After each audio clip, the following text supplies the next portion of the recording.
अच्छा, वो कौन सा ऐसा लम्हा था जब आपको लगा कि अब यार मुझसे बर्दाश्त नहीं हो रहा है, इन चीजों से बाहर निकलें और इस भ्रष्टाचार के खिलाफ आवाज उठाएं? अंबेडकर नगर में भ्रष्टाचार और तमाम प्रकार की यातनाएं मेरे साथ हुई, मेरे साथ और मैंने लोगों के साथ भी देखी। एक दिन भी अगर जीवन मुझे जीने के लिए कहा जाए तो मैं भगत सिंह जैसा जीना चाहूंगा। मैं 1000 साल किसी अन्य की तरह, ऐसे जो असत्य पे चलने वाले लोगों की तरह, भ्रष्टाचार करने वाले लोगों की तरह मैं नहीं जीना चाहूंगा। मैं भगत सिंह जी की तरह एक दिन जीना पसंद करूंगा। तो पैसा अगर खा रही है पुलिस, जी। तो क्या ये पैसा नीचे वाला जो व्यक्ति है, सिपाही है, होमगार्ड है, इसी तक सीमित है कि या फिर ऊपर तक आईजी, डीआईजी, डीजीपी और ये सब लेवल तक चला जाता है? आप देखें ना कि एंटी करप्शन की टीमें जो विजिलेंस की टहल रही हैं, जी जी। वो कभी सिपाही को उठा रही हैं, कोई दरोगा जी को उठा रही हैं, कोई लेखपाल को उठा रही हैं। निरंतर ये आप देख रहे होंगे। इसका मतलब ये है कि भ्रष्टाचार तो हो रहा है ना। नमस्कार, मैं हूं रवि गुप्ता और आप देख रहे हैं खोपचा। वह रहे हमारी व्यवस्था जहां भ्रष्टाचार करने वाले खुलेआम घूम रहे हैं, साहबों की तिजोरियां भर रहे हैं, और जो सिपाही उस भ्रष्टाचार के खिलाफ आवाज उठाता है, अधिकारी उसे सस्पेंड कर देते हैं। यानी गुनहगार सुरक्षित और सच बोलने वाले को सजा। नेताओं और बड़े अफसरों के इसी ढर्रे को बेनकाब करने के लिए हमारे साथ खोपचा में मौजूद हैं वही वायरल सिपाही सुनील कुमार शुक्ला जी। आज इनसे जानेंगे कि बड़े साहबों के बंद कमरों में भ्रष्टाचार की कौन सी फाइलें दबाई जाती हैं और ईमानदार कर्मचारियों का गला कैसे घोटा जाता है। सुनील जी, सबसे पहले बहुत बहुत स्वागत है आपका हमारे चैनल पे। जी नमस्कार, जय हिंद। बहुत बहुत धन्यवाद आपका, आपने इतना समय दिया, व्यस्त समय में से इतना समय निकाला। अरे आपसे सवाल मेरा यही रहेगा कि सबसे पहले जब आप पुलिस महकमे में आए तो जी। आपका क्या सपना था, क्या सोच के साथ आपने पुलिस महकमे को ज्वाइन किया था? जी, निश्चित तौर पे पुलिस में जब आदमी ज्वाइन करता है तो उसके पास सेवा करने का जो अवसर होता है वो बहुत ज़्यादा होता है। चाहे आप कोई एक्सीडेंट हो गया है तो वहाँ पे आपको सेवा करने का अच्छा एक अवसर मिलता है। कहीं नाली का विवाद है जिससे बहुत बड़े-बड़े क्राइम हो सकते हैं, उसमें आप जाके बहुत आसानी से सॉर्ट आउट कर सकते हैं। बहुत स्कोप है। आप जैसे कोरोना जैसी महामारी आई तो उसमें हर व्यक्ति अपने घर के अंदर कैद हो रहा था। चूँकि लेकिन पुलिस वाले जो है अपनी जान पे बाजी खेल कर और पुलिस वालों और लोगों को बचा रहे थे, आम जनता को। तो बहुत सारा स्कोप था। ये मैं देख के, इसकी डाइवर्सिटी देखकर मैं इस पुलिस विभाग में आया था। अच्छा, एक चीज़ और मैं निष्पक्ष रूप से बताऊँ कि मेरे घर का बैकग्राउंड भी ऐसा था कि मुझे कोई न कोई एक नौकरी चाहिए थी। पिताजी होमगार्ड? पिताजी हमारे होमगार्ड में थे। जी। मैं इसको नज़रअंदाज नहीं कर सकता, इसलिए कि केवल यही चीज़ मुझे ज्ञान देना थोड़ा-सा कम अच्छा लगता है, जो वास्तविकता है उस पे भी बताना अच्छा लगता है। तो मेरे घर की बैकग्राउंड भी ऐसी थी कि जी। जब मौसम ख़राब होता था तो ऐसा लगता था कि भगवान आज बारिश मत करना, अच्छा। नहीं तो सारे पानी जो है घर के अंदर आएँगे और अव्यवस्था हो जाएगी। तो ऐसी स्थिति में जब रहता है आदमी तो ये चाहता है कि 18 साल से वो जब जैसे वो किसी नौकरी के लिए एलिजिबल होता है तो सोचता है कहीं मुझे जॉब मिल जाए। तो वो आर्मी के लिए देखता है, एयरफोर्स नेवी के लिए देखता है, जी। पुलिस के लिए भी देखता है। तो उसी क्रम में जो है मैंने पुलिस विभाग जल्दी से ज्वाइन किया। किस वर्ष में ज्वाइन किया आपने? मैंने 2015 में 2015 3 दिसंबर को ज्वाइन अच्छा। किया। अच्छा, एक बात बताइए, 2015 से आपने ज्वाइन की, शादी किस वर्ष में हुई आपकी? 2018 में। शादी 2018 में? निश्चित तौर पर। और फर्स्ट बेबी कब हुआ आपको? 2020 में। अच्छा। जी। अच्छा, वो कौन सा ऐसा लम्हा था जब आपको लगा कि अब यार मुझसे बर्दाश्त नहीं हो रहा है, इन चीजों से बाहर निकलें और इस भ्रष्टाचार के खिलाफ आवाज उठाएं? जी। वो आखिरी लम्हा क्या था जिन कारणों से आपने ये भ्रष्टाचार को लेकर कितनी आवाज उठाई? देखें, एक क्रमिक ये था जी। कि पहले अंबेडकर नगर से शुरू होता है, फिर रायबरेली तक आता है। अगर आप चाहें तो मैं उसको एक्सप्लेन भी कर दूंगा, जी जी। लेकिन मुझे लगता है मैंने कई सारे वीडियो में इसमें चर्चा कर दिया। इतना ये घिस गया है जी कि बहुत ज़्यादा बार बता दिए और हर व्यक्ति जान रहे हैं। जी। तो अंबेडकर नगर में भ्रष्टाचार और तमाम प्रकार की यातनाएं मेरे साथ हुई, मेरे साथ और मैंने लोगों के साथ भी देखी। उसके बाद जो है रायबरेली में भी मैं एक जो है चिकित्सा प्रतिपूर्ति का मामला सभी जानते हैं, उसका जी, भी जी। हुआ। और मेरा घर इतना खराब है, इतना भ्रष्टाचार के भेंट चढ़ गया है, जो सरकारी आवास वहाँ पे मुझे मिला है पुलिस लाइन के अंदर, इतना जर्जर है कि कभी भी वो गिर जाएगा। और बम पे मैंने अपनी पूरी फैमिली को बैठाया है। तो वो भी, उसके लिए मैंने कई बार एप्लीकेशन दिया, कई बार अपने शीर्ष अधिकारियों को बताने का प्रयास किया, लेकिन किसी के कान में जूं तक नहीं रेंगता है। और फिर मैं यहाँ पे जो है आया जनपद लखनऊ में, यहाँ पे तो हर चीज़ में पैसा है। मैंने कई बार बताया, आप अगर आपको टीएडीए लेना है तो उसके लिए 20% देना पड़ेगा, आपको ड्यूटी लगवाना है तब उसके लिए आपको देना पड़ेगा, जीआरपी में ना छटें तो उसके, मतलब ये आप समझें कि कहीं भी किसी प्रकार की सुविधा है तो उसके लिए आपको मोल भाव करना ये पड़ेगा। जीआरपी क्या होता है, थोड़ा हमारे दर्शकों को जीआरपी जो समझाएं। बिल्कुल जो रेलवे में जो हम लोगों का ड्यूटी सेवा काल होता है 3 वर्ष के लिए, जी। तो उस 3 वर्ष में जाने से बचते हैं लोग। एक्चुअली बात ये है कि मान लीजिए कोई लखनऊ में सेट है और वो अपने परिवार के साथ रह रहा है, जी। तो जीआरपी में हो जाता है तो उसको थोड़ा सा दूर चला जाता है, थोड़ी अव्यवस्था हो जाती है, जो उसकी दिनचर्या है प्रभावित होती है।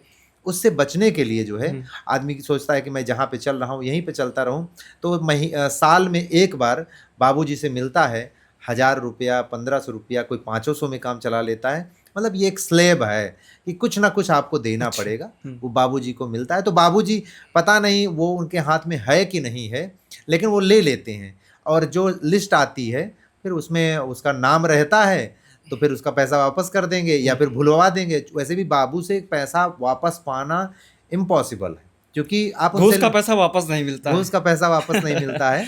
वो अच्छा। सब जो कुछ है वो अंदर जब और फिर बाबू से लोगों का डर भी है, क्योंकि एक काम उनके हाथ में नहीं, बहुत सारे काम है। आप इधर ले लिए तो उधर वो आपको नज़र में रखेंगे, तो इसलिए जो बाबूजी के पास चला गया तो समझिए चला गया। अगर कृपा हो गई तो ठीक वापस है, नहीं नहीं तो मिलना। फिर ठीक है। वैसे एक ऐसा व्यक्ति जो भ्रष्टाचार के खिलाफ खुलकर आवाज उठाता है और उस आवाज उठाने के उसको जो पुरस्कार मिलता है, पुरस्कार के रूप में निलंबित कर दिया जाता है उसको। और आपको जैसा पता होगा कि निलंबन के चलते पुलिस या सरकारी नौकरी में जो व्यक्ति कार्य करता है उसकी तनख्वाह शायद आधी हो जाती है। बिल्कुल। और क्योंकि आप जानते हैं जब आप नौकरी कर रहे होते हैं ऐसे कई सारे लोन जो होते हैं आप उनको ले लेते हैं, और जो खर्चे होते हैं भैया आप वो भी बढ़ा लेते हैं निश्चित तौर। और क्योंकि जो सुनील जी हैं इन्होंने किसी गलत चीज के लिए आवाज नहीं उठाई थी, लेकिन एक चीज है, जब कोई व्यक्ति सरकारी नौकरी में घुसता है और उसकी यही सोच रहती है कि उसके ऊपर दाग ना लगे, उसको निलंबित ना किया जाए, लेकिन एक ऐसा व्यक्ति उसको यह पता होते हुए भी कि अगर जो हम कदम उठाने जा रहे हैं इस पर मेरा निलंबन हो सकता है, ये शायद आपको पहले से अवगत होगा। निश्चित तौर। तो उसके बाद में मैं ये जानना चाहता हूँ, इतना बड़ा कदम उठाया वीडियो डालने से पहले वो दिमाग में क्या चल रहा था? क्योंकि जब आप कोई काम अचानक से करने जाते हैं और आपको पता है बम फूटने वाला है, क्योंकि आपने वर्दी पहन के किया जी, और ये अनुशासनहीनता के अंतर्गत आता है जी। तो यही सवाल है कि आखिर उस समय दिमाग में क्या चल रहा? क्या हार्ट बीट बढ़ गई थी, गला सूख रहा था? ये एक्चुअली में अगर तत्काल मेरा होता कि मतलब तत्काल मैं अचानक से कोई काम कर रहा होता तो मेरी हार्ट बीट निश्चित तौर पे बढ़ जाती जी। लेकिन मैं एक प्लान के तहत ही कर रहा था, तो इसमें हार्ट बीट मेरा, मैं आपको बताऊं, मैं दिख भले आपको 60-65 किलो का रहा हूँगा, लेकिन मैं जो है अंदर से मानसिक रूप से बहुत मजबूत हूँ। जी। तो मैंने जो ये किया तो मैं बिल्कुल अंदर की उमंग से किया हूँ, और मुझे अंतरात्मा की जो मैं ये देखता था कि इतना भ्रष्टाचार है, ये ज़रूर था कि मैं ये जानता था कि मैं जब ये चीज़ करूँगा तो हमारे अधिकारी वर्ग जो हैं हमें अप्रिशिएट करेंगे, हमें प्रोत्साहित करेंगे कि हाँ बेटा आपने अच्छा काम किया, जो ये भ्रष्टाचार चल रहा है इसका आपने पर्दाफाश किया, तो इसको मैं पुरस्कार चाहता था इसमें। तो पुरस्कार में आपको निलंबन मिला हुआ है? हाँ, निलंबन आपको पुरस्कार में। ये हमारा जो है पुलिस विभाग के लिए एक, जो हमें कहा जा रहा है कि मैं छवि धूमिल कर रहा हूँ, मुझे लगता है कि जो छवि धूमिल करने का कार्य कर रहे हैं हमारे शीर्ष अधिकारी कर रहे हैं, और उनकी छवि खूब धूमिल हो रही है। मैं जो कार्य कर रहा था, मैं तो जो अंदर भ्रष्टाचार चल रहा था उस पर उनका ध्यान आकृष्ट करना चाहता था कि आप इसका जो है इसकी समस्या को ख़त्म करिए, और ख़त्म हो सकता है कि मानव संपदा पोर्टल है हमारे यहाँ, उसको लागू कर दिया जाए, तो जो जगह जगह पे जाने पे बाबू से गिड़गिड़ाना पड़ता है, अधिकारियों के सामने गिड़गिड़ाना पड़ता है, वो सब कुछ ख़त्म हो सकता है और ट्रांसपेरेंसी हो के अंदर का भ्रष्टाचार खत्म हो सकता है। मैं इस उद्देश्य से ये वीडियो बनाया था। अच्छा। और मैं ये जानता था कि जब ये हमारे अधिकारियों को पता चलेगा तो ये हमारे लिए अच्छा सोचेंगे। लेकिन एक मत ये भी था कि मुझे लगता था कि कहीं कुछ लोग चूंकि जो ग्लैमर का जीवन जीने वाले हैं, जो मलाई काट रहे हैं, उनको हो सकता है नागवार भी गुजरे, तो उनको ज़्यादा तकलीफ हो गई और उन्होंने मुझे निलंबित किया, और उसमें छवि धूमिल करना और सोशल मीडिया पे अनुशासनहीनता कहते हैं। अनुशासनहीनता। अच्छा, मैं एक चीज़ और बताऊं कि अनुशासनहीनता की बात लोगों ने कहा जी। मुझे लगता है कि अनुशासन जो है समाज में व्यक्ति जो रह रहा होता है वो हर व्यक्ति अनुशासन में रहता है। चाहे आप पति पत्नी को देखिए तो वो भी एक अनुशासन है, अनुशासन में रहते हैं। माता और पुत्र, पिता पुत्र, छोटे बच्चों का एक पूरे समाज में हर एक कड़ी अनुशासन से बंधी है। लेकिन मुझे लगता है कि जब शोषण और अनुशासन एक हो जाता है तो अनुशासन की सीमा को लांघ जाना चाहिए। मैंने फेसबुक पे सबसे पहले जो अनुशासन शब्द मैं जानता था, बहुत बार मुझसे कहा जाएगा, क्या हम कह सकते हैं दो धारी तलवार है अनुशासन? निश्चित तौर पे अनुशासन बहुत अच्छी चीज़ है, लेकिन जब अनुशासन और शोषण एक हो जाए तो मुझे लगता है अनुशासन की सीमा को लांघ जाना चाहिए। मैंने इसीलिए अपने फेसबुक पे सबसे पहली लाइन यही लिखा कि अनुशासन और शोषण की सीमा की परिभाषा जब एक हो जाती है तो अनुशासन की सीमा को लांघ जाना चाहिए। मैं जानता था कि सभी लोग अनुशासन की दुहाई देते हुए आएंगे और हमसे बार बार क्वेश्चन करेंगे, इसलिए मैंने फेसबुक पे पहली लाइन ही यही डाली थी कि शोषण नहीं चलेगा, अनुशासन मैं उसको बहुत पसंद करता हूँ, लेकिन शोषण नहीं चलेगा। अच्छा, एक बात ये बताइए, जब आप ये चीज कर रहे थे तो आप जब निलंबित हुए, अभी किस डेट में निलंबन हुआ है आपका? एग्जैक्ट डेट तो मुझे नहीं याद है। तो अभी निलंबित 2 या 3 दिन हुए हैं, मुझे लग रहा है 4 दिन हो गए। 4 दिन हो गए हैं। और उस निलंबन के समय पे आपकी फैमिली वालों का क्या रिएक्शन था जब आपको निलंबन का? निश्चित तौर पे फैमिली के लोगों को, मतलब एक चीज बताऊं कि हर व्यक्ति चाहता है कि भगत सिंह जो है हों, लेकिन मेरे यहाँ ना हो, सामने वाले का अपने घर में ना हो, पड़ोसी के यहाँ हो। मैं कोई भगत सिंह जी जैसा नहीं हो सकता हूँ, लेकिन मेरे आराध्य हैं वो। लेकिन एक दिन भी अगर जीवन मुझे जीने के लिए कहा जाए तो मैं भगत सिंह जैसा जीना चाहूँगा। मैं 1000 साल किसी अन्य की तरह, ऐसे जो असत्य पे चलने वाले लोगों की तरह, भ्रष्टाचार करने वाले लोगों की तरह मैं नहीं जीना चाहूँगा। मैं भगत सिंह जी की तरह एक दिन जीना पसंद करूँगा। तो मेरी माताजी और मेरे परिवार के लोगों का थोड़ा सा, चूँकि तकलीफ तो है ही कि अगर मान लीजिए मेरी जो भी समस्याएं हैं, जो भी हमारे सिस्टम बने हुए हैं, कि जैसे मैंने एक घर लिया है लखनऊ में, वो मैंने 33.5 लाख का लिया था और उसमें मैंने 30 लाख लोन लिया है, तो 3.5 लाख मैंने भर पाया है। अच्छा। तो अब अगर मैं नौकरी ठीक ढंग से मेरी चलती रहती तो मैं उसको धीरे धीरे 25-30 साल में भर लेता। लेकिन अब मैंने, चूंकि ये मुझसे पचा नहीं, ये जो इस तरह का भ्रष्टाचार, तो मैं सोचा कि घर से ज़्यादा महत्वपूर्ण ये चल रहा भ्रष्टाचार का उजागर करना है। तो मैंने इसलिए जो है भ्रष्टाचार पे किया। हाँ, मुझे उम्मीद थी कि जो है हमारे अधिकारी हमारा साथ देंगे, लेकिन उन्होंने पुरस्कार मुझे दिया, लेकिन वो नकारात्मक पुरस्कार दिए। मैं उनके हर पुरस्कार को सहर्ष स्वीकार कर लूँगा, लेकिन मैं असत्य के रास्ते पर जिंदा रहते नहीं जाऊँगा। मैं आज नहीं, मैं यहीं आपके स्टूडियो में मैं कसम खाता हूँ कि जब तक मैं जीवन में रहूँगा तब तक मैं सत्य पे चलूँगा। और कभी भी आप ये हमारे, आज नहीं पूरा जीवन में आप कभी हमारे भ्रष्टाचार का एक भा नहीं जोड़ पाएंगे। मैं आपको बताना चाहता हूँ, आपके माध्यम से मैं अपनी पूरे प्रदेश और भारत के जो हमसे जुड़े हुए लोग हैं, हम वो जो पसंद करते हैं, मैं उनको विश्वास दिलाता हूँ कभी भ्रष्टाचार का भा हमसे नहीं जुड़ेगा। आपको एक चीज़ अवगत करा दें कि जो सुनील जी हैं, इनके घर में इनकी पत्नी है, 2 बच्चियां हैं और एक माता जी हैं जी, और एक बहन है जिसकी शादी नहीं हुई, अनमैरिड हैं। और भैया को क्या किया गया है, निलंबित कर दिया गया है। अच्छा, एक बात ये बताइए, जब आप ये सारे कदम उठा रहे थे, क्योंकि आपने बहुत सी वेलफेयर की बात की अपने पुलिस डिपार्टमेंट में, उन लोगों के लिए जो काम कर रहे हैं, है ना, उन महिलाओं के लिए जो महिलाएं तकलीफ में रह करके अपनी ड्यूटी को निभाती हैं, निश्चित तौर। क्या आप जब इस तरीके का काम कर रहे हैं तो किसी व्यक्ति का आपको समर्थन मिल रहा है आपके डिपार्टमेंट से? निश्चित, जो काम कर रहे हैं ड्यूटी पे? निश्चित तौर पे मैं आपको बताऊं कि इतना ज़्यादा लोगों का समर्थन है कि पर डे मेरे पास 2000 से 2500 कॉल आती हैं, और हर व्यक्ति ये कहता है कि भैया आप सत्य पे चल रहे हो, बस चलते रहिए। मैंने सत्य का मजा देख लिया है कि कितनी उमंग है उस सत्य में। मैं पहले चलता था, अब जैसे पब्लिकली मैं हो गया हूँ तो सत्य को मैंने इतना अच्छा महसूस किया है। मैं तो लोगों को कहूँगा कि सत्य पे चल के देखो, जो अंदर से उमंग आती है, इतनी मस्ती चढ़ती है कि बहुत आनंद आता है। मैं उसी सत्य पे इतना मस्त हूँ और लोगों का इतना समर्थन है, मेरे पुलिस विभाग के लोगों का इतना मौन समर्थन है। देखिए, कोई सामने इसलिए नहीं आ सकता है क्योंकि अगर सामने आएगा तो अनुशासन का खोंच ऐसा मुंह पे बंधा है कि वो अगर बोलेगा तो उसको भी मेरे साथ, जैसे मैं पुरस्कार चाहता था हाँ हाँ। और उनको भी एक पुरस्कार मिल जाएगा और पूरा परिवार अनाथ हो जाएगा। तो उस अनाथ ना हो इसलिए वो नहीं आते हैं। मैं उनको कहूँगा भी आपको आने की ज़रूरत नहीं है, आपका जो हृदय से मेरे साथ लगाव है मैं उसी शक्ति के साथ पूरा लड़ता रहूँगा। आपके लिए मैं पुलिस विभाग में रिफॉर्म जरूर करा के मानूंगा, और जो चल रहा अंदर का भ्रष्टाचार है जिसका इम्पैक्ट जनता के ऊपर पड़ता है, इस दोनों भ्रष्टाचार का मैं समूल नाश कर दूंगा।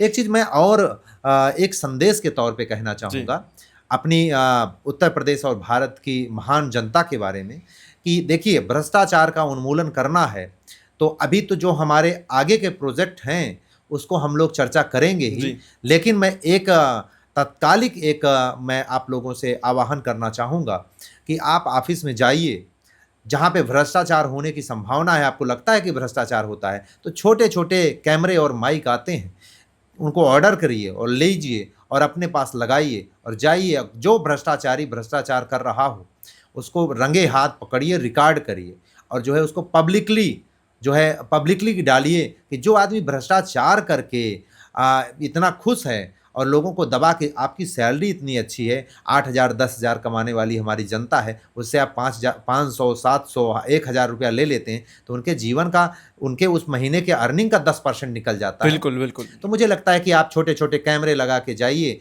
और लोगों को रंगे हाथ पकड़िए। इससे अगर आप 2 महीने 3 महीने ये अभियान चला दिए तो सब सरेंडर हो जाएंगे, एक भी पैसा घूस नहीं लेंगे। और भ्रष्टाचार का विरोध करना पड़ेगा आपको, अगर नहीं करते हैं तो आपके आने वाली पीढ़ियां आपको बहुत गालियां देंगी।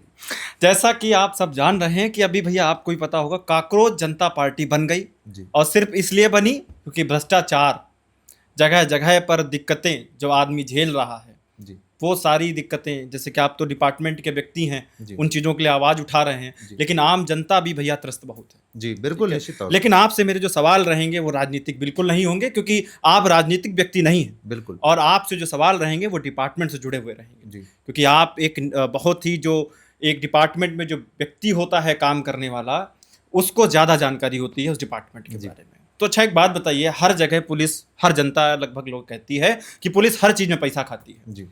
तो पैसा अगर खा रही है पुलिस, जी। तो क्या ये पैसा नीचे वाला जो व्यक्ति है, सिपाही है, होमगार्ड है, इसी तक सीमित है कि या फिर ऊपर तक आईजी, डीआईजी, डीजीपी और ये सब लेवल तक चला जाता है? मैं देखिए एक चीज़ मैं बताऊं आपको कि मैं कोई नया ज्ञान नहीं दे रहा हूं कि मैं ही जानता हूं इसको, मेरा रिसर्च ही है। हर व्यक्ति जानता है, बोल मैं अकेले रहा हूं, बाकी जानते सभी हैं। तो आप देखें ना कि एंटी करप्शन की टीमें जो विजिलेंस की टहल रही हैं, जी। वो कभी सिपाही को उठा रही हैं, कोई दरोगा जी को उठा रही हैं, कोई लेखपाल को उठा रही हैं, निरंतर ये आप देख रहे होंगे। इसका मतलब ये है कि भ्रष्टाचार तो हो रहा है ना। क्या जिनको उठाया जा रहा है केवल उतने ही भ्रष्टाचारी हैं और जो नहीं पकड़े जा रहे हैं वो भ्रष्टाचार नहीं लिप्त हैं? वो तो बहुत कम लोग बेचारे पकड़े जा रहे हैं जो भ्रष्टाचार में इस तरह से, और बहुत सारे लोग हैं जो भ्रष्टाचार में लिप्त हैं, वो नहीं पकड़े जा रहे हैं या अपनी बहुत होशियारी से कर रहे हैं। आप ये कहेंगे कि चोर तब तक चोर नहीं है कि जब तक उसकी चोरी पकड़ी ना जाए। बिल्कुल, तो वही चीज हो रहा है। एग्जैक्ट। अच्छा, आपने कहा कि शीर्ष अधिकारियों तक, देखें इतना बुद्धिजीवी लोग हैं वो कागज भी एक सिस्टम से लेते हैं। तो पैसा आपको लगता है कि वो कहेंगे कैमरा ऑन कर लो बेटा, अब मैं पैसा ले लेता हूँ? जैसे लोग कहते हैं कि हमसे आप एविडेंस बताइए, जैसे मैंने रायबरेली में एक बाबूजी को बताया कि उन्होंने हमसे पैसा लिया, सारी चीज़ें बताई, सब जान रहे हैं कि सत्य बोल रहा है, सब, हर व्यक्ति जानता है कि सत्य बोल रहा है, 10% रेट है, हर व्यक्ति जानता है। लेकिन अब कह दीजिए कि आप उसको फोटो खींच लीजिए, तो क्या आपको लगता है कि जैसे इस कमरे में हम दोनों लोग बैठे हैं, आप हमें गाली दे दीजिए सारे कैमरे बंद करके, तो हम कैसे प्रूव कर पाएंगे कि आपने हमको गाली दिया है? तो इसको प्रूफ नहीं किया जा सकता है। हाँ, अगर आपको प्रूफ करना है तो मैं चाहता हूं कि जितने शब्द मैंने बोले हैं उस सब के लिए मेरा ब्रेन मैपिंग करा लिया जाए कि सुनील शुक्ला सत्य बोल रहा है कि नहीं बोल रहा है, और उनका भी ब्रेन मैपिंग करा लिया जाए जो कह रहे हैं कि मैंने नहीं किया है। एक बार उनका भी करा लिया जाए तो दूध का दूध और पानी का पानी हो जाएगा। अगर उनका नहीं भी कराना चाहते तो मेरा जरूर करा लीजिए। अच्छा, एक बात ये बताइए, आप दूध का दूध पानी का पानी कर रहे हैं जी, जो भ्रष्टाचार लिप्त है, जो पैसे का लेन देन है जी, तो क्या एक सब ये कह सकते हैं कि ईमानदारी से काम करने वाला व्यक्ति उस सिस्टम में, क्या उसके लिए गुनाह हो गया है उसका वहाँ पर उस डिपार्टमेंट में जीना दूभर है, अगर वो ईमानदारी से काम करना चाहता है? देखिए ऐसा भी नहीं है। अगर आप ईमानदारी से काम करना चाहते हैं तो आपका कोई हाथ नहीं पकड़ रहा है। कहीं कहीं ऐसी दिक्कतें आ सकती हैं, लेकिन ईमानदारी से मैं आपको बताऊं कि पुलिस विभाग में 85% लोग जो है ईमानदार हैं, ईमानदारी से काम कर रहे हैं। ऐसा नहीं कि केवल सिपाही, दीवान, दरोगा ही ईमानदार है। हमारे बहुत सारे आईपीएस अधिकारी जो हैं वो भी बहुत ईमानदार हैं, पीपीएस अधिकारी हैं वो भी ईमानदार हैं। हमारे पास बहुत सारे लोगों का कॉल आता है जी। और आईपीएस भी हैं, उनका भी कॉल आता है और ईमानदार हैं, बहुत ईमानदार लोग हैं। ऐसा नहीं कि अगर धरती पे सब बेईमान ही हो जाएंगे तो हम आप जो बैठ के बतिया रहे हैं प्यार से, ये आप बतिया नहीं पाएंगे। बिल्कुल पुलिस सही की मेहनत है कि जो हम आप बतिया पा रहे हैं। इसमें हमारे अधिकारी भी सब डाकू नहीं हैं और सब भ्रष्टाचारी नहीं हैं। उसमें तथाकथित 10-15% लोग हैं जो अपने ग्लैमर को नहीं पचा पाते हैं, उन्हीं की वजह से ये सारी समस्या है। अच्छा। अच्छा, ये बताइए, जो थाने में कलेक्शन नाम का एक शब्द बहुत चलता है, जी तो ये कलेक्शन जो है ना, जी ये थाने का जो कलेक्शन एक सुविधा शुल्क के नाम पे लिया जाता है, जी और हर व्यक्ति, उसका गणित क्या है, ये पैसा कहाँ से शुरू होता है जी। और कहाँ तक जाता है, कुछ इसके बारे में। देखें, मैं आपको बताऊं कि मैं थाने पे बहुत कम रहा हूं। जी जो आप कह रहे हैं कि चूंकि थाने पे लोग पकड़े जा रहे हैं, विजिलेंस की टीमें कभी एसओ को पकड़ रही हैं, कभी चौकी इंचार्ज को पकड़ रही हैं, कभी किसी सिपाही को पकड़ रही हैं, तो निश्चित तौर पे हो तो रहा है, तभी तो पकड़े जा रहे हैं। जी और लेकिन अब जैसे मैं कहूँ कि हमसे आप पूछ रहे हैं, तो मैं थाने पे बहुत कम रहा हूँ जी और जब रहा भी हूँ तो अंडर ट्रेनिंग रहा, जी। तो मुझे जानकारी थोड़ी कम है। और जिस चीज़ में मेरी जानकारी थोड़ी कम होती है, मैं उसमें अंधे में तीर चलाता नहीं हूँ, क्योंकि जब तक मैं जानता नहीं, चूँकि मेरा ब्रेन मैपिंग भी हो सकता है कराना पड़े, तो जिस चीज़ को मैं नहीं जानता हूँ उस चीज़ में मैं थोड़ा सा कहने में असहज रहता हूँ। अच्छा, एक चीज़ ये बताइए, जनता की एक, क्योंकि जनता का ज़्यादातर मिलना जुलना जो होता है, जी वो एक नीचे लेवल पे जो अधिकारी, जो हमारे भैया लोग होते हैं, सिपाही है जी या फिर होमगार्ड है, उनसे मिलना जुलना होता है। तो जी। एक जनता के अंदर मेंटालिटी बन गई है जी। कि नीचे के लोग ही ज़्यादा भ्रष्टाचार फैलाते हैं यही तो और है, ऊपर के लोग नहीं। ऐसे क्या? यही तो डिवाइड एंड रूल है जी कि आती सारी व्यवस्थाएं ऊपर से हैं। जी मैं कह रहा हूं कि क्यों ना ऐसा सुधार कर दिया जाए कि आदमी घूस ले ही ना सके। जैसे मैं आपको बताऊं जी कि ज़्यादातर ये होता है, अब सुनने में आ रहा है कि मेरे वीडियोस बनाने के बाद और कुछ जगहों पे पहले से भी, लेकिन ज़्यादातर जगहों पे ऐसे था कि जो है आप रिसिप्ट देने, जो है आपने एप्लीकेशन दिया, एप्लीकेशन का कोई रिसिप्ट नहीं मिलता था। जी यहाँ तक कि हम लोग जो है, जो अंदर के लोग हैं, जाके एप्लीकेशन देते हैं किसी मामले में, तो आपको कोई रिसिप्ट नहीं मिलता है। बस आपने दे दिया, कृपा हो गई तो आपको काम हो गया, और नहीं हुआ तो नहीं हुआ, आप ये भी नहीं बता सकते कि मैंने दिया था एप्लीकेशन। तो ये व्यवस्था, मुझे लगता है कि सबसे पहली व्यवस्था तो यही बनानी चाहिए कि कोई भी व्यक्ति एप्लीकेशन दे रहा है तो उसको एक रिसिप्ट मिलनी चाहिए। जैसे डाक विभाग में है कि आप स्पीड पोस्ट करते हैं तो आपको एक रिसिप्ट मिलता है, एक जिम्मेदारी होनी चाहिए। भाई आप जो है जनता के नौकर हैं, तो जनता मालिक है, तो आप एक जवाबदेह भी तो बनिए कि आपको कौन सा कागज़ पकड़ाया गया है। तो ये भी एक चाहिए, होना चाहिए। ये बहुत ही अच्छी व्यवस्था आपने बताई और मुझे लगता है इसको लागू भी किया जाना चाहिए कि मैं भी कई बार कुछ एप्लीकेशंस लेकर के थाने और कोतवाली गया हूं और वहां से जब रिसिप्ट मांगी है तो कोई रिप्लाई नहीं आया। उन्होंने कहा इसकी रिसिप्ट नहीं दी जाएगी।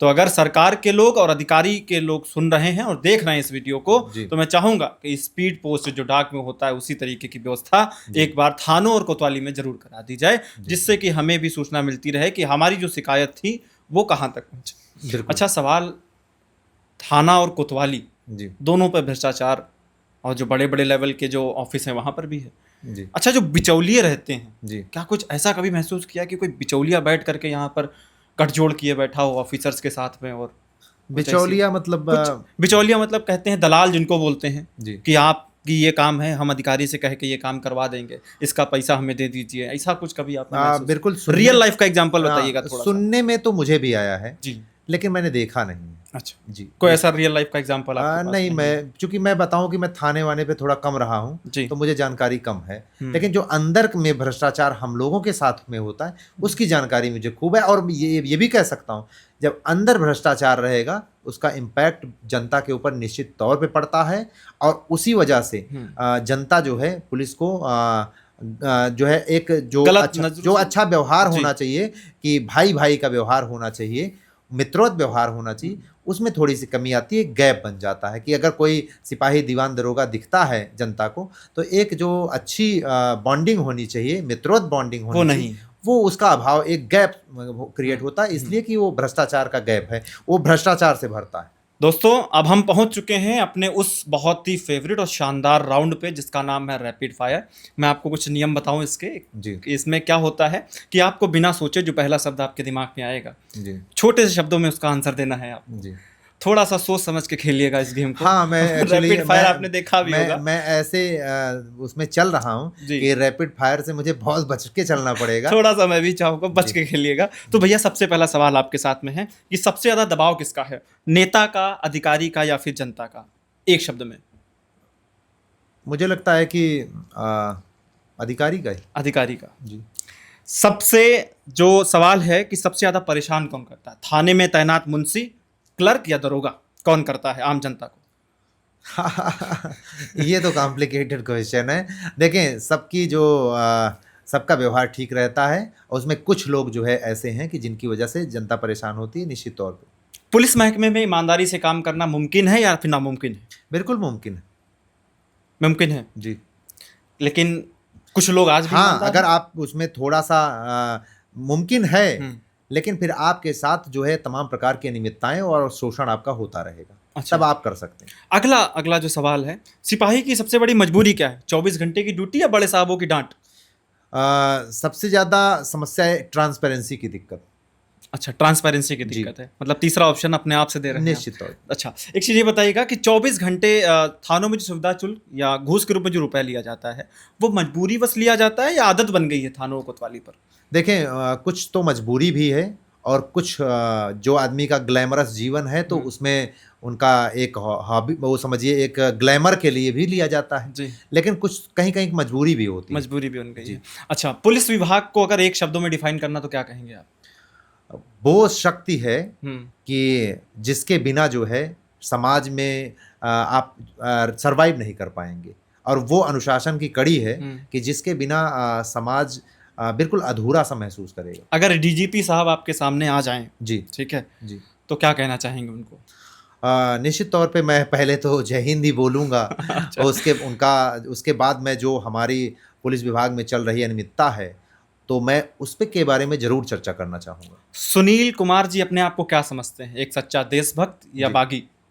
सच्चा देशभक्त। सच्चा देशभक्त। निश्चित तौर पे। चलिए इस राउंड को यहीं पे ख़त्म करते हैं और आगे कुछ सवालों का सिलसिला यही जारी रखेंगे। और उस सिलसिले में आपसे सवाल हमारा रहेगा, एक गरीब जो व्यक्ति है जब थाने पर एफआईआर लेके जाता है, जी लिखवाने के लिए जाता है, तो उसको पीड़ित किया जाता है। जी। शिकायत क्यों नहीं लिखते हैं, क्या दिक्कतें आती हैं जिन कारणों से मना कर देते हैं एफआईआर लिखने से? मैं आपको बताऊं कि मैं थाने का पहले ही बताया हाँ। कि थाने पे थोड़ी पोस्टिंग मेरी कम रही है। जी। ज़रूर ये सूचना मिलती है हम्म, कि जो है उनके मुकदमा लिखने में दिक्कत होती है, उन्हें दौड़ना भागना पड़ता है इधर उधर, लेकिन मैं इसके बारे में खूब खुल के बता पाने में थोड़ा सा असमर्थ हूँ, क्योंकि मैं थाने पे कम रहा हूँ। अच्छा। मैं अपने 10 साल की नौकरी में मुझे लगता है 1 डेढ़ साल ही रहा हूँ, तो मेरा अनुभव बहुत कम है। और थाने पे मैं 112 में नौकरी किया हूँ, तो 112 में जब रहा तो उसमें भी इस तरह के एफआईआर से कोई बहुत ज़्यादा लेना देना नहीं रहता है। कहीं जो है किसी का नाली का विवाद है, किसी का ऐसा विवाद है, तो उसमें जाके आदमी समझा बुझा देता है या फिर थाने पे बुला देता है। और पहले मैं अंडर ट्रेनिंग में रहा, जी। तो मतलब मेरा थाने पे जो काम है अनुभव, कम experience, है, जी। कम है, इसलिए मैं उस पर थोड़ा कम चर्चा कर अच्छा। पाता हूँ।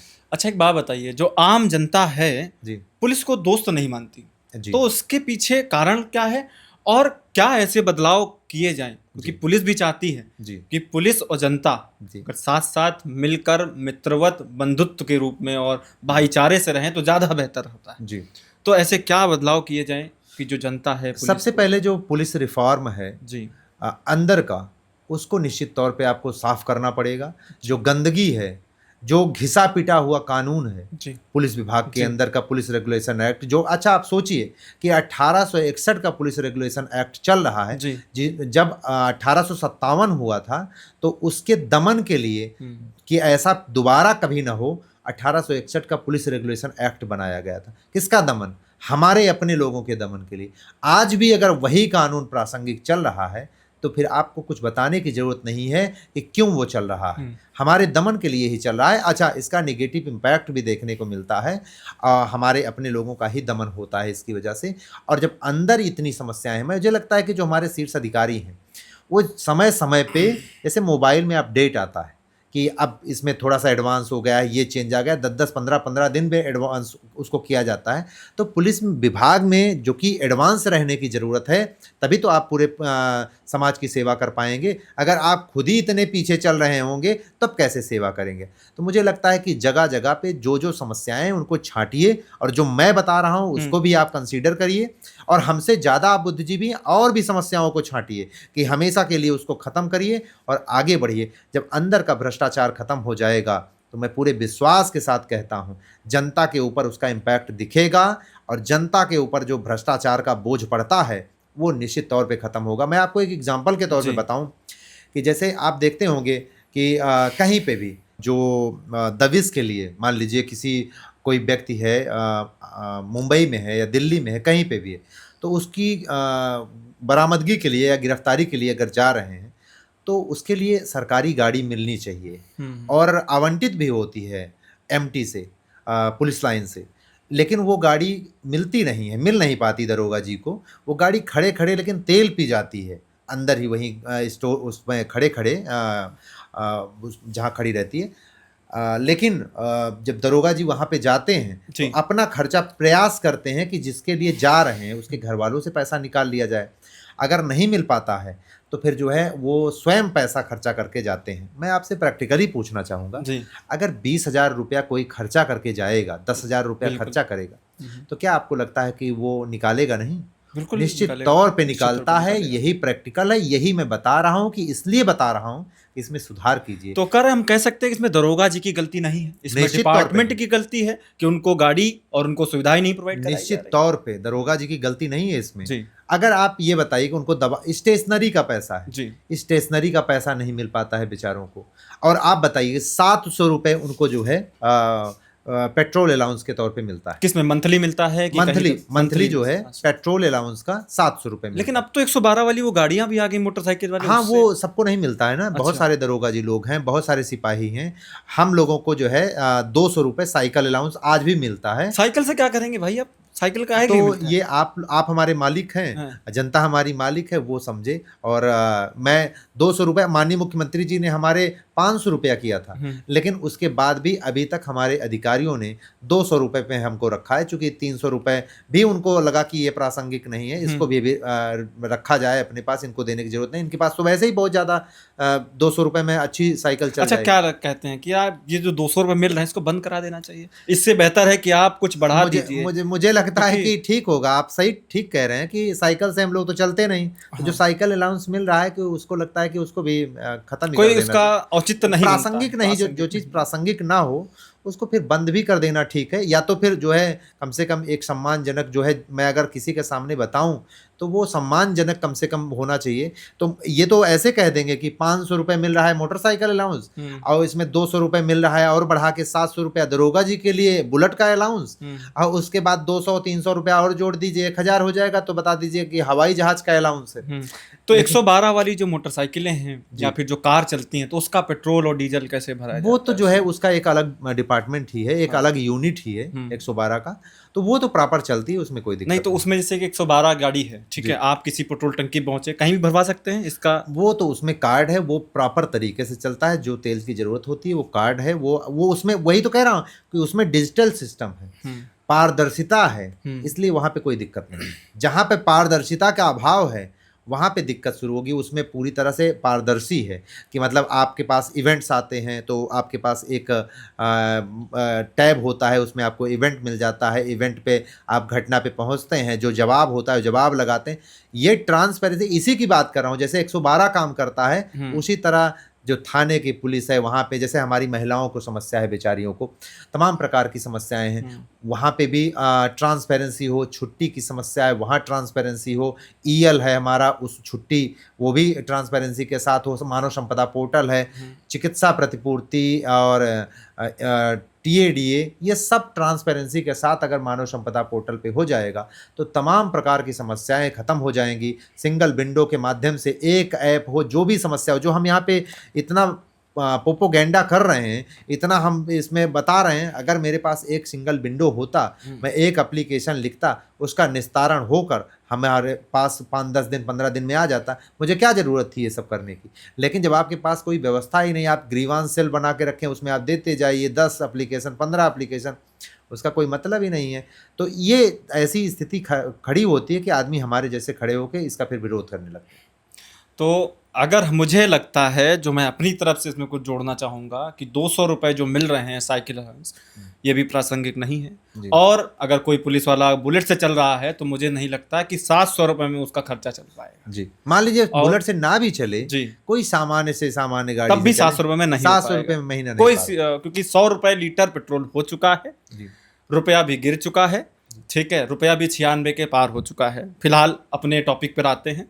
टॉपिक पर सवाल भैया हमारा यही रहेगा आपसे, कि जो आपकी जैसे ड्यूटी भी लगी है, जी, गार्ड के रूप में कई बार आपने काम जी, भी किया है, जी, गनर के तौर पे। गनर के रूप में काम किया, जी, तो हमने कई बार देखा है कि जो जिनके रूप में जिनके साथ आप काम करा, आपको सब्जी लेने के लिए भेज देते हैं या घर के घरेलू काम में डाल देते हैं। ये क्या रियल है कि मतलब कि हवा हवाई नहीं, बातें नहीं, चल रही हैं? मैं जो गनर रहा हूँ, वो माननीय सांसद रितेश पांडे जी के साथ में रहा हूँ। जी, वो बड़े अच्छे व्यक्ति हैं और बहुत अच्छे व्यक्ति, उनके यहाँ उनके जैसा व्यक्ति रहे, और तो इस तरह की दिक्कत कभी नहीं आती। वो तो हमको अपने घर जैसा, अपने छोटे भाई जैसा मानते थे। मैं तो चाहता हूँ जो अच्छे लोग हैं उनका निश्चित तौर पे मैं बखान भी करूँगा, और जो गलत हैं उनका विरोध भी करूँगा। वो निश्चित तौर पे बहुत अच्छे व्यक्ति थे, बहुत उनके यहाँ बहुत हमको बहुत सम्मान भी मिला।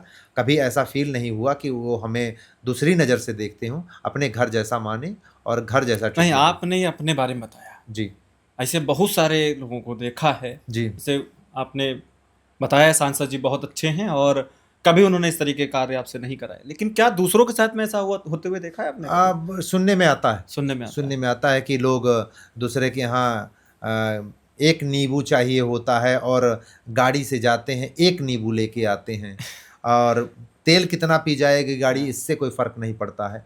ऐसी घटनाएं हुई हैं, मैंने देखा है, लेकिन जैसे अब हर चीज़ में मुझे साक्ष्य पेश करना होगा, तो इसका साक्ष्य कोई नहीं पेश कर सकता है। जी, तो इसलिए इन सारी चीज़ों पे थोड़ा मौन भी रहना ज़रूरी होता है। नहीं, नहीं, बिल्कुल। तो इसलिए मैं जो है 5 रुपए के नींबू के लिए 200 रुपए का पेट्रोल पी जाइए, हाँ, कोई फर्क नहीं कोई फ़र्क पड़ता, नहीं पड़ता, कोई क्योंकि फ़र्क वो पैसा जो है जनता की जेब से जाएगा। जी, जी, बिल्कुल। और आप भी जानते हैं पेट्रोल की कीमत क्या है, और कैसी कैसी अभी हमारे जो राजनीतिक लोग थे उन्होंने किस तरीके से रील बना के डाली हैं। गाड़ी पीछे चल रही है और आगे आप ऑटो में चल रहे हैं। ये थोड़ा टॉपिक से हट के बात कर रहा हूँ, लेकिन करना जरूरी है, क्योंकि अगर जो संदेश प्रधानमंत्री जी ने दिया, उस संदेश के थ्रू अगर उसको सही से लिया जाता, तो मुझे लगता है जो आने वाली समस्याएं आर्थिक रूप से होने वाली हैं, उनमें कहीं ना कहीं राहत मिलती।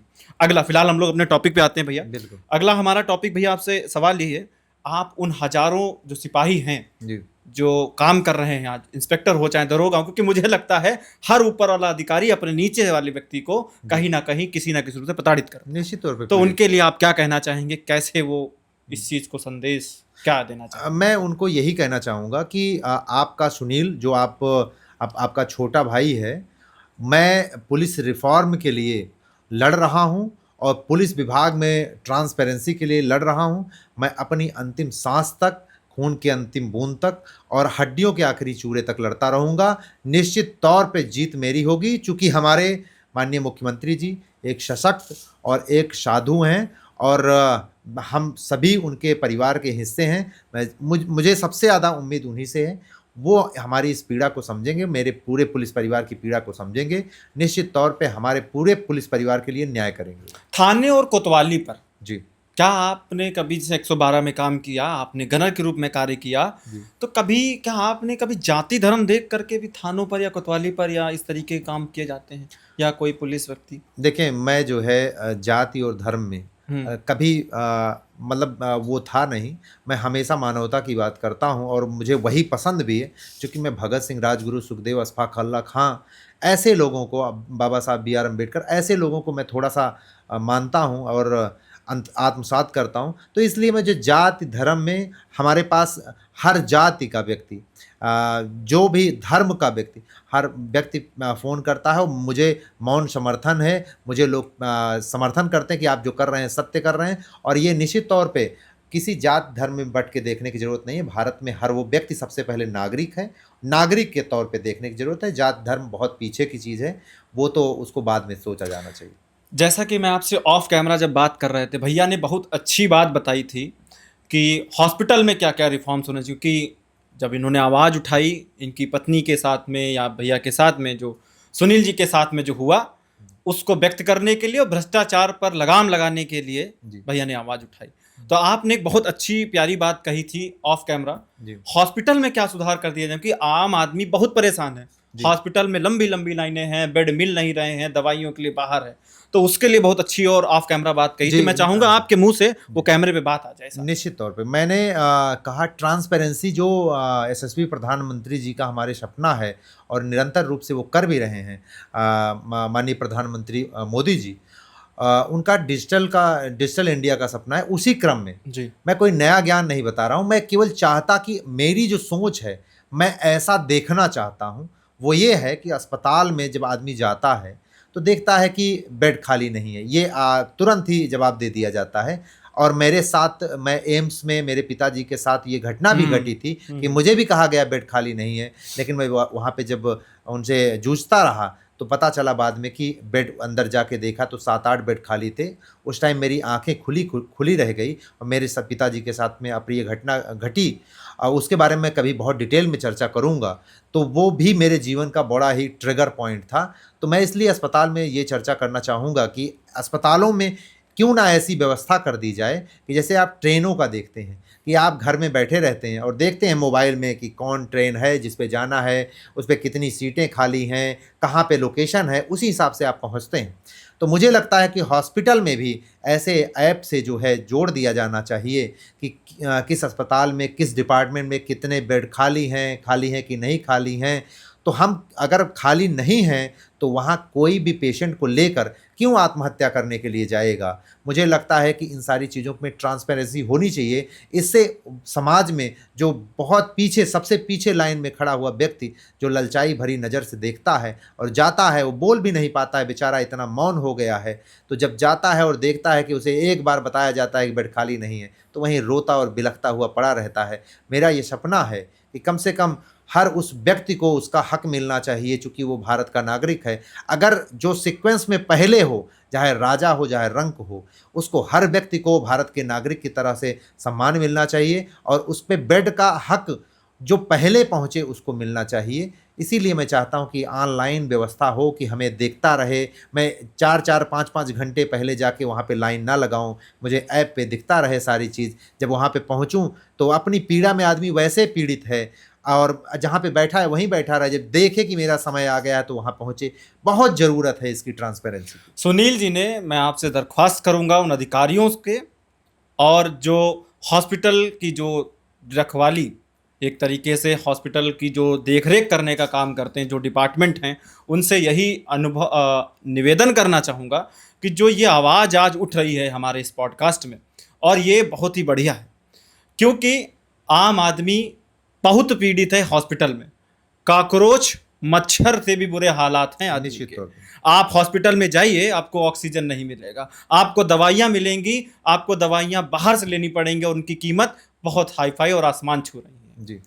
फिलहाल भैया ने यहाँ पे, सुनील जी ने यहाँ पे आवाज़ उठाई है, वो आवाज़ उठाई है हॉस्पिटल में मौजूदा बेड को लेकर के, जिसकी जानकारी आपको घर बैठे या जहां भी आपका मरीज है वहां पर मिल जाए, जिससे कि आप अपने मरीज को वहां पर ले जा पाएं और सही इलाज करा पाएं। आप कुछ कह रहे हैं? हाँ, एक चीज़ मैं और ब्रेन मैपिंग की हमेशा चर्चा करता हूँ जी। और वो मेरी प्राथमिकता में है कि ब्रेन मैपिंग इतना प्रासंगिक होना चाहिए और उसके बिना काम नहीं चलेगा।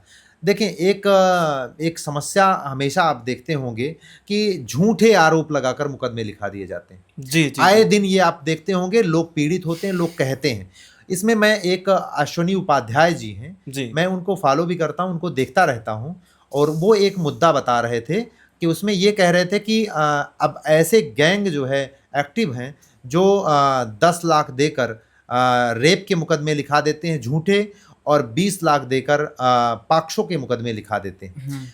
मैं कहता हूं कि इसमें सत्यता, चूंकि वो बता रहे हैं, वो बड़े बुद्धिजीवी हैं और उसमें जो है सत्यता होगी तभी कह रहे होंगे। अगर ऐसा हो रहा है तो कैसे आदमी बच सकता है? तो उसको तो 7-8 साल 10 साल जेल में जाना पड़ेगा और चक्की पीसना पड़ेगा।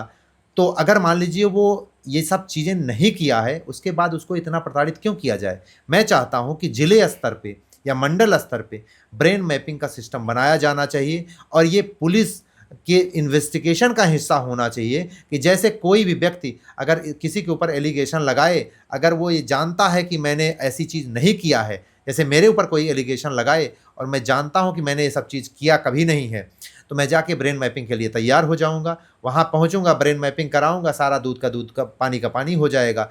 तो इससे समस्या क्या हल हो जाएगा? एक तो जो झूठे मुकदमे लिखाने के लिए लोग जाते हैं, दबाव बनाते हैं, मानसिक उत्पीड़न होता है लोगों का, एक तो मुकदमे लिखाने के लिए ही कोई नहीं जाएगा, क्योंकि जब जान रहा होगा कि असत्य है, ब्रेन मैपिंग हो जाएगी। बिल्कुल। तो निश्चित तौर पे इस पे इतना ज़रूरत है, आदमी जो सत्य है, जो सत्य के साथ चल रहा है, उसका संरक्षण होगा। जो असत्य पे चलने वाले लोग हैं, जो झूठे मुकदमे लिखाने वाले लोग हैं, वो डरेंगे और कम से कम मुकदमा लिखा जाएगा, लोग, अच्छे लोगों का इज्जत बढ़ेगा और सम्मान बढ़ेगा।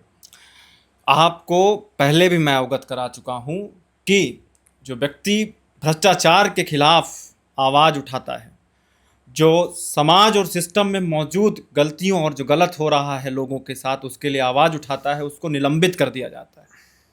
अब आपको क्या लग रहा है, क्योंकि निलंबन में विभागीय कार्रवाई चल रही है जी, तो आपको क्या लग रहा है, क्या आपको बर्खास्त भी किया जा सकता है? आपको क्या अनुभव कर? निश्चित तौर पे अगर बिना गुनाह के मैं लोगों का केवल इतना चाहता था कि जो हमारे विभाग में चल रहा करप्शन है उसको दूर किया जाए। मैं आपको बताऊं, ये कोई नया ज्ञान नहीं दे रहा हूं, ये सबको पता है। जिन्होंने हमको सस्पेंड किया है उनको भी पता है कि ये लड़का सही बोल रहा है। अच्छा। लेकिन समस्या इतना ऐसे तरफ ये बढ़ गई है कि मुझे लगता है इस समय सबको, पूरे भारत को खड़े होने की ज़रूरत है।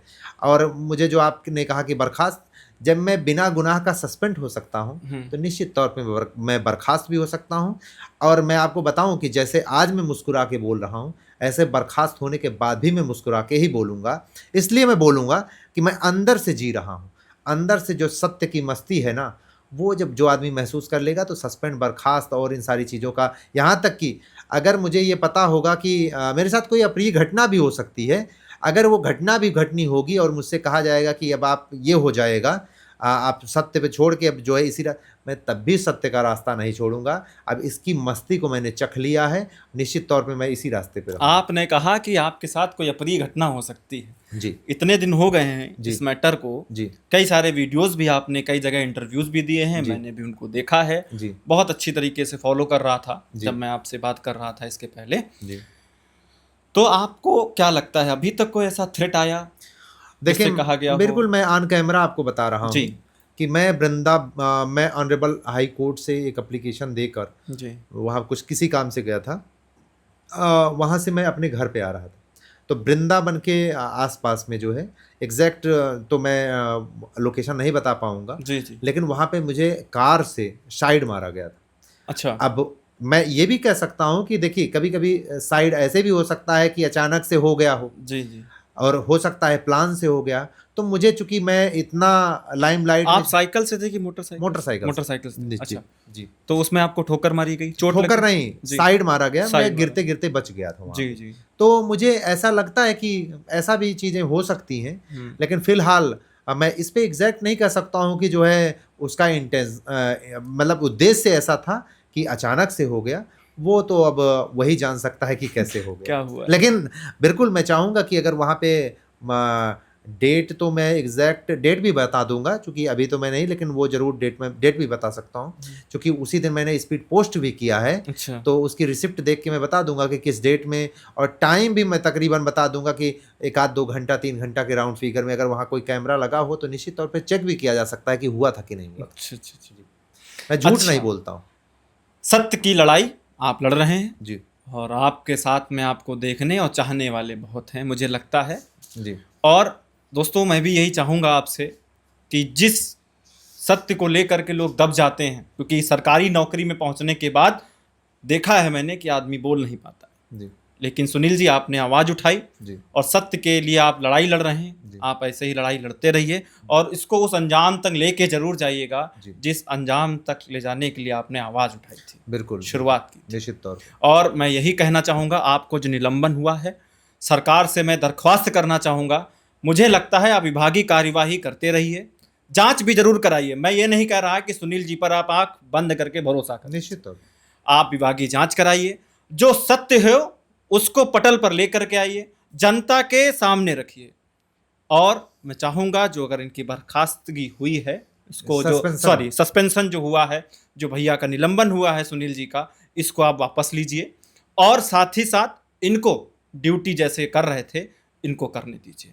और जो अगर इनको दोषी ये पाए जाते हैं तो आपको जो सजा विभाग में हो जी उसके आधार पर जो भी कार्यवाही करना चाहें उसके लिए आई होप कि सुनील जी तैयार होंगे बिल्कुल पूरी तरह से। निश्चित तौर। लेकिन आप सभी जनता से भी अपील करना चाहेंगे कि सुनील जी के लिए आप भी पोस्ट डालिए, यूट्यूब पर डालिए, इंस्टा पे डालिए, फेसबुक पे डालिए कि और सरकार से सवाल पूछिए, उन अधिकारियों से सवाल पूछिए कि आखिर जो भ्रष्टाचार के खिलाफ आवाज़ उठाता है, जो भ्रष्टाचार के खिलाफ आवाज़ उठा करके उसको अंजाम तक पहुंचाने के लिए हाई कोर्ट तक में एप्लीकेशन देता है और अलग अलग तरीके के सुझाव भी सुझाता है, तो आप भी पोस्ट डालिए कि इनकी जो भैया की सुनील जी की जो निलंबन हुआ है, जो सस्पेंशन हुआ है, उसको वापस लिया जाए।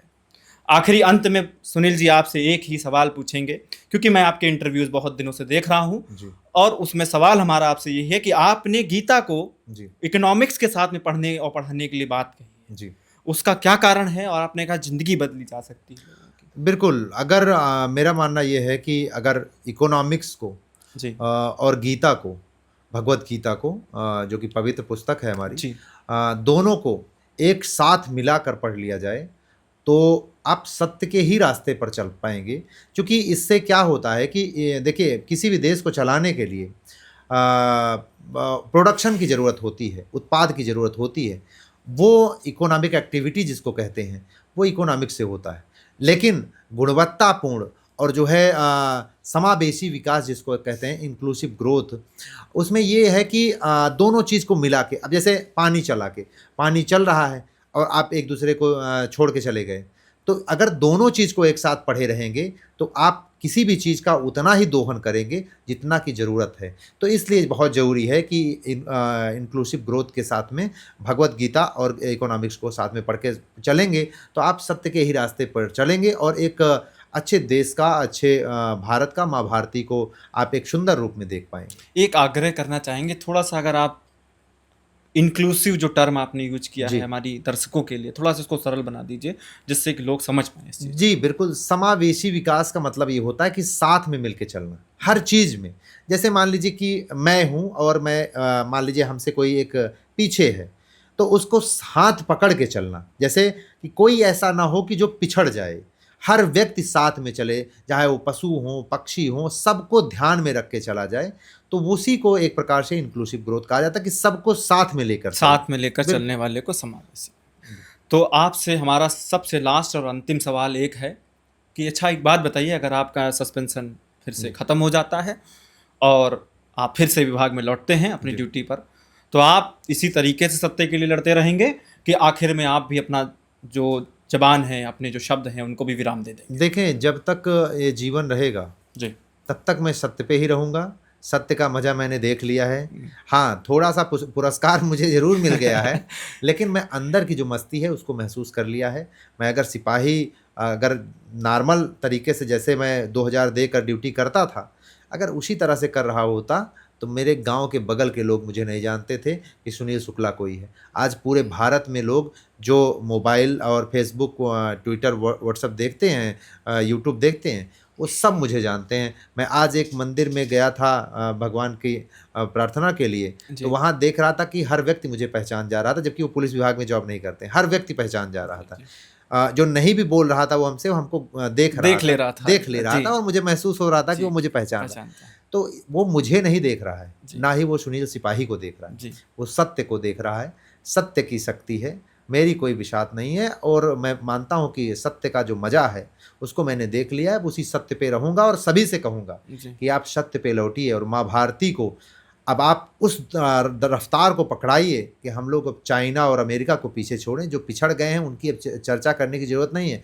अब जो हमसे आगे हैं उनको हम लोग पिछाड़ेंगे, लेकिन वो तभी हो सकता है जो भ्रष्टाचार रूपी जो विष है, सबसे पहले इसको दमन करना पड़ेगा, क्योंकि वो हमसे काफ़ी आगे हैं। उनको हम अगर अपने पीछे लेके आना चाहते हैं तो हमें 100% एफिशिएंसी के साथ काम करना पड़ेगा, तभी ये चीज़ हो सकती है। भ्रष्टाचार के साथ ये सारी चीज़ें संभव नहीं हो पाएंगी। चलिए, ये हमारे साथ थे आजकल के हमारे मेहमान सुनील जी। और अंत में आप सबसे यही कहना चाहूँगा, जितनी भी सारी हमने इसमें बातचीत की है, चाहे वो ब्रेन मैपिंग को लेकर के हो, या हॉस्पिटल में सुधार को लेकर के हो, या सिस्टम में जो व्याप्त भ्रष्टाचार है उसको लेकर के जो हमें सुनील जी ने बताया, मैं भी चाहूँगा, सुनील जी ने एक बहुत अच्छी बात रखी थी इसमें, और आपने सुना भी इसी पॉडकास्ट में, जिन्होंने कहा कि आप सब भी एक पत्रकार बन जाइए, आप सब भी भ्रष्टाचार के खिलाफ आवाज़ उठाइए। एक आजकल तो पत्रकार बनना बहुत आसान है और अपने लिए आवाज़ उठाना बहुत आसान। बिल्कुल। आप 10,000 रुपए का मोबाइल ले करके आप सब लगभग घूम रहे हैं, क्योंकि एक डेटा के अनुसार लगभग 96 से 90% लोगों के पास में एंड्रॉयड मोबाइल है। आप भी अपनी आवाज़ उठाइए। एक छोटा सा कैमरा आपको खरीदने की ज़रूरत नहीं है। आप 10,000 रुपए का मोबाइल और 500 रुपए का आप माइक ले लीजिए और रिकॉर्ड कीजिए उन चीज़ों को, जिससे कि भ्रष्टाचार के खिलाफ लगाम लगाई जा सके। आज झूठे आरोप में बहुत सारे लोग फंसाए जाते हैं। उनको पॉक्सो एक्ट हो या रेप के जो धाराएं चलती हैं उनमें लोगों को फंसाया जाता है। इस चीज़ के खिलाफ आवाज़ उठाइए। हमारे इसी देश में आज नीट जैसे एग्जाम पर लगाम, जो एनटीए जैसी संस्था है, आज इस चीज़ को स्वीकार नहीं कर रही है कि उससे गलती हुई है। धर्मेंद्र प्रधान जी कोई भी बोलने के लिए, एक बार जो बोले वो बिना माइक पर बोले हुए निकल गए थे पहली बार में, प्रथम बार में, बाद में आकर के उन्होंने सफाई दी। तो ऐसे नीट एग्जाम जो 22 लाख से 25 लाख बच्चे उसमें पीड़ित हैं, आप ये मत समझिए 22 से 25 लाख ही पीड़ित हैं। अगर आप उसका मल्टीप्लाई अगर 20 से करें कि 20 लाख पीड़ित है, अगर आप 5 से मल्टीप्लाई कराएं तो 1 करोड़ पर 1 करोड़ लोग उसमें पीड़ित हो जाते हैं। ऐसी कई सारी चीज़ें हैं। हॉस्पिटल में जाते हैं तो हॉस्पिटल में जाने पर आपको उचित इलाज नहीं मिलता, उचित दवाइयाँ नहीं मिलती। आपको मजबूर किया जाता है कि आप जाएं और दवाइयों को बाहर से खरीदें।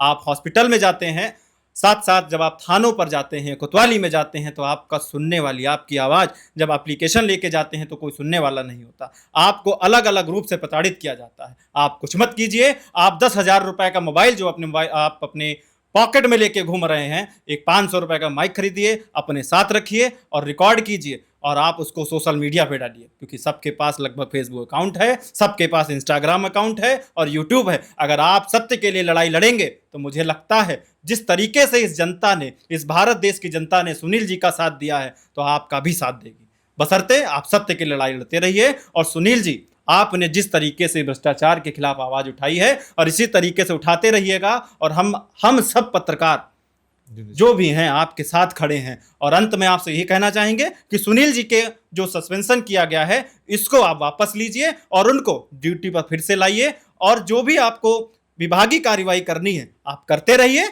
और अगर ये दोषी पाए जाएं तो जो भी विभाग में सजा मुकर्रर है, आप उसके अनुसार इनको दंड दीजिएगा।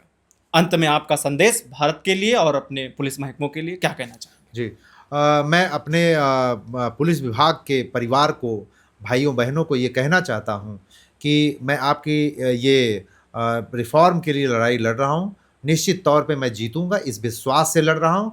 और मैं अपने जो है देशवासियों और प्रदेशवासियों से कहना चाहता हूँ कि जो आपने जितना प्यार मुझे दिया है, जितना आप मुझे समर्थन दे रहे हैं, मैं पूरे जीवन ऋणी रहूँगा और आप हमसे कभी भ्रष्टाचार का भा नहीं देख पाएंगे। मृत्यु के बाद ही ये सारी चीज़ें हो पाएंगी। जीवित रहते कभी मैं भ्रष्टाचार जैसे शब्द को अपने साथ जोड़ना पसंद नहीं करूँगा। बहुत बहुत धन्यवाद, बहुत बहुत शुक्रिया, आपने इतना समय दिया। आप भी हमारे पोस्ट को अगर फॉलो कर रहे हैं, अगर आप फेसबुक पे देख रहे हैं तो आप उसको लाइक कीजिएगा और शेयर कीजिएगा, साथ ही साथ हमारे फेसबुक अकाउंट को फॉलो कीजिएगा। और अगर आप यूट्यूब पर देख रहे हैं तो चैनल को सब्सक्राइब कीजिएगा, इंस्टा पे देख रहे हैं तो फॉलो कीजिएगा।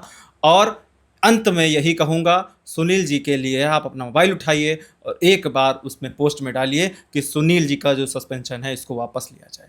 बहुत बहुत धन्यवाद। आप देख रहे थे रवि के साथ खोपचा। बहुत बहुत शुक्रिया।